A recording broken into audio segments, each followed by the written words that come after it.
Assalamualaikum warahmatullahi wabarakatuh. Di sini saya Bayu Laksana dari kelas MPL akan menjelaskan tentang materi MPL yakni proses manajemen proyek. Pertama saya akan menjelaskan tentang overview dari video ini. Pertama ada animasi singkat berisi penjelasannya. Yang kedua ada contoh studi kasus. Selamat menikmati.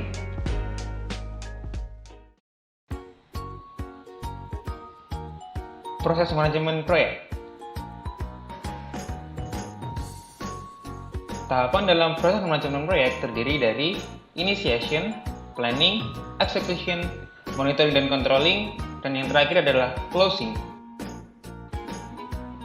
Pada tahap initiation akan menghasilkan dua dokumen penting, yakni Project Charter dan Stakeholder Register. Apa itu Project Charter?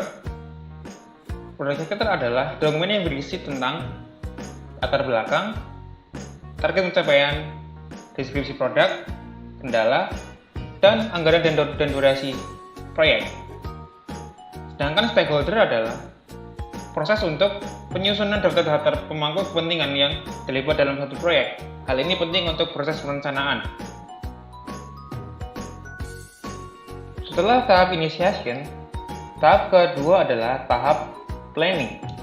Pada tahap ini, tujuannya adalah menghasilkan dokumen perencanaan proyek atau yang disebut dengan Project Management Plan. Pada tahap ini, yang dilakukan adalah merangkum kebutuhan dan keinginan klien, merinci unit-unit pekerjaan, menentukan urutan proyek pekerjaan, estimasi sumber daya, estimasi durasi, dan finalisasi jadwal proyek, estimasi biaya untuk masing-masing kegiatan, menentukan proses yang baik, quality assurance, dan standar mutu yang disepakati, quality control, perencanaan sumber daya manusia, perencanaan komunikasi dan antara stakeholder, dan yang terakhir perencanaan manajemen resiko.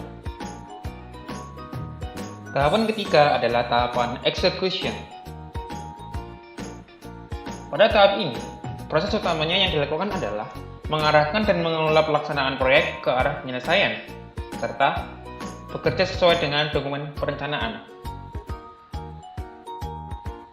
Dalam tahap ini, aktivitas yang dilakukan adalah mengevaluasi jalannya proses pelaksanaan kegiatan, meningkatkan kinerja tim dan mengelola tim, melaksanakan proses pembelian dan pengadaan barang dan jasa, distribusi informasi dan laporan kepada stakeholder, melakukan tindakan-tindakan untuk mengelola ekspektasi stakeholder. Tahapan keempat adalah monitoring dan controlling. Dalam tahap ini, memastikan agar pelaksanaan proyek tidak jauh menyimpang dari rencana, dari segi waktu, biaya, mutu, dan ruang lingkup. Tahapan terakhir adalah closing atau penutupan. Dalam tahap ini, yang dilakukan adalah mengadakan evaluasi akhir proyek, mengkaji apakah metodologi manajemen proyek perlu diperbaiki, merapikan arsip dan dokumentasi proyek, dan yang terakhir adalah memberi masukan kepada manajemen perusahaan terkait hal-hal yang dirasakan bermanfaat selama proyek dijalankan.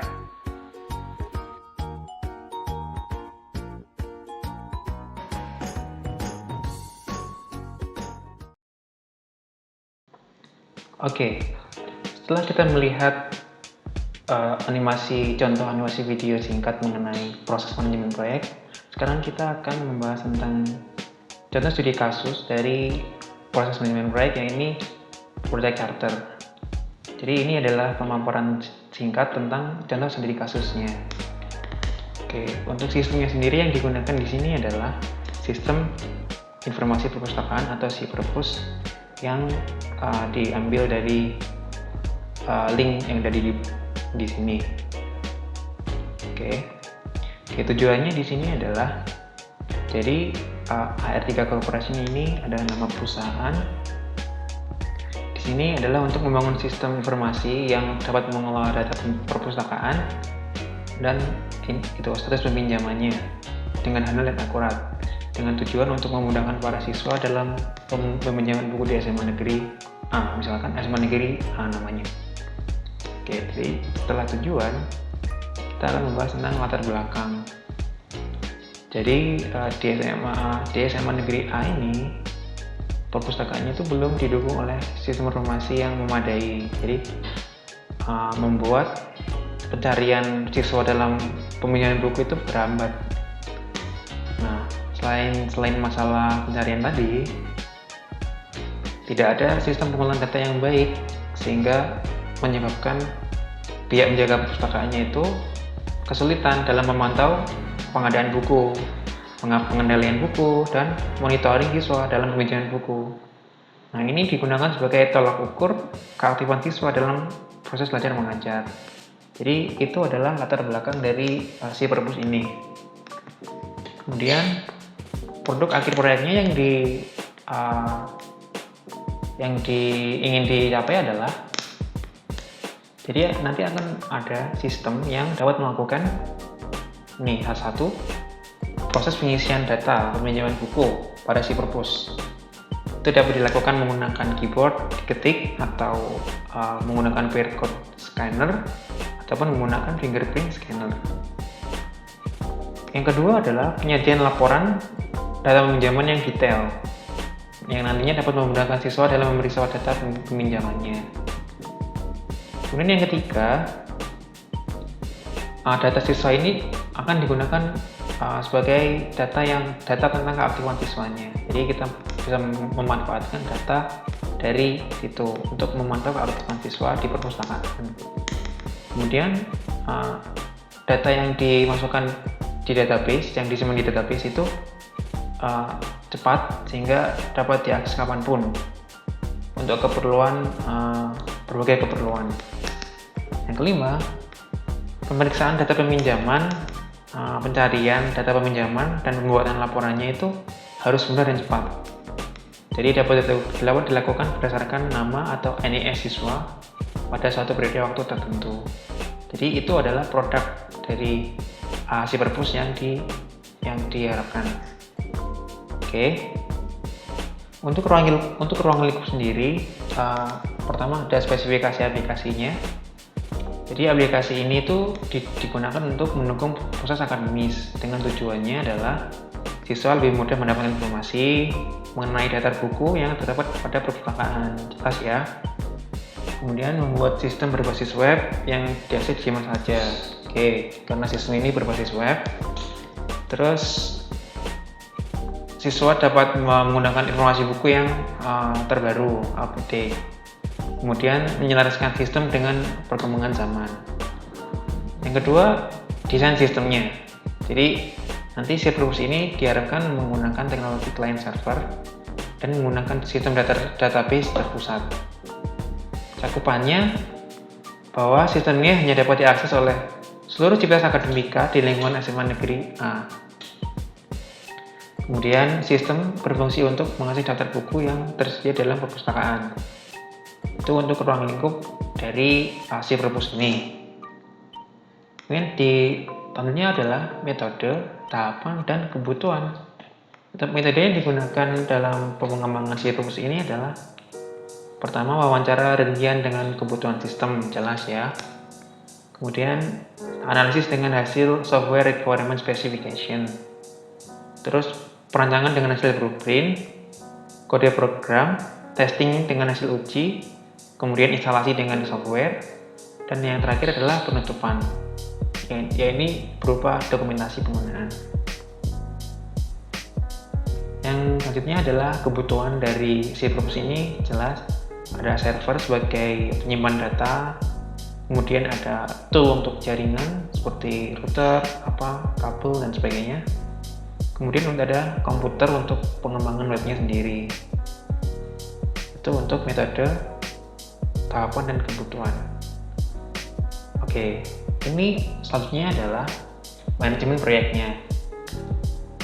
Jadi di manajemen proyek ini ada beberapa subbagian. Pertama, organisasi proyek. Itu terdiri dari board management review dan technical leader. Yang kedua, ada perencanaan dan pengendalian. Jadi nanti semua tahapan perencanaan itu dikendalikan penuh oleh board management review, dan akan dilakukan evaluasi perkembangan proyek di setiap minggunya. Oke. Kemudian yang ketiga ada manajemen perubahan. Nah, ini difokuskan pada usaha untuk membangun komitmen dan dari seluruh pihak yang berkepentingan terhadap aplikasinya agar proyek ini dapat berjalan sesuai jadwal. Dan biayanya itu dapat memenuhi kebutuhan semua pihak. Kemudian dari prosedur resolusi masalah kritis. Nah, di sini dijelaskan singkat tentang prosedur ketika ada masalah yang kritis. Jadi pertama harus klarifikasi masalah dulu, menetapkan prioritas, mana masalah yang lebih prioritasnya lebih tinggi daripada masalah lain, terus menganalisa masalahnya, mengidentifikasi alternatif dan rekomendasi solusi. Nah, dan yang terakhir itu menyelesaikan masalah dan mendokumentasikan keputusan akhir. Jadi itu untuk manajemen proyeknya. Yang kemudian ada prosedur dalam menangani manajemen resiko. Yang pertama, jika ada yang sakit atau mengalami kendala, maka anggota lain yang sudah selesai bisa mengambil alih sampai batas waktu yang tidak ditentukan. Kemudian jika waktunya tidak cukup, maka dapat dilakukan rapat darurat dengan stakeholder untuk membicarakan masalahnya. Atau jika biaya yang ditentukan melebihi batas, maka bisa merincikan dana sedetail mungkin sehingga bisa diberikan untuk bukti mengenai biaya berlebihan sebagai bukti. Oke, itu untuk manajemen proyeknya. Kemudian selanjutnya adalah jadwal pelaksanaan proyek. Di sini jadwalnya adalah jadwal pengembangan. Pertama, analisa desain sistem selama 14 hari kerja. Terus pemrogramannya 48 hari kerja. Pengujian dan implementasi itu 14 hari kerja. Dokumentasi 14 hari kerja. Nah, diharapkan kegiatan di atas itu semua ini dapat dilakukan secara paralel, tidak sekuensial. Jadi dapat diselesaikan dalam kurun waktu 60 hari kerja. Oke. Kemudian sumber daya proyeknya itu untuk sarana dan prasarananya ada server sebagai penyimpanan data, database, terus ada peralatan jaringan, dan ada komputer untuk pengembangan web. Anggaran yang dialokasikan di sini ada 7, yaitu analisa sistem sebanyak 5 juta rupiah, desain fungsi 7 juta rupiah, pemrograman 20 juta rupiah, pengujian 3 juta rupiah, pelatihan 5 juta rupiah, pemeliharaan 7,5 juta rupiah, dan dokumentasi 2,5 juta. Nah, ini ada kebutuhan sumber daya dan alokasi jam kerja. Jadi ada 4 SDM di sini: project manager, business analyst, system analyst, dan programmer. Nah, untuk alokasinya sendiri masing-masing itu yang project manager adalah 5 jam per hari, 1 orang. Terus business analystnya sendiri 3 jam per hari, ada 4 orang. Dan sistem analysnya sendiri ada 5 jam per hari dengan kebutuhan 4 orang. Dan programmernya itu paling lama adalah 8 jam per hari, yaitu 8 orang. Oke, jadi sekian untuk pemaparan contoh studi kasus dari proses manajemen proyek. Dalam hal ini yang saya angkat adalah project charter. Terima kasih sudah menyaksikan video saya. Wassalamualaikum warahmatullahi wabarakatuh.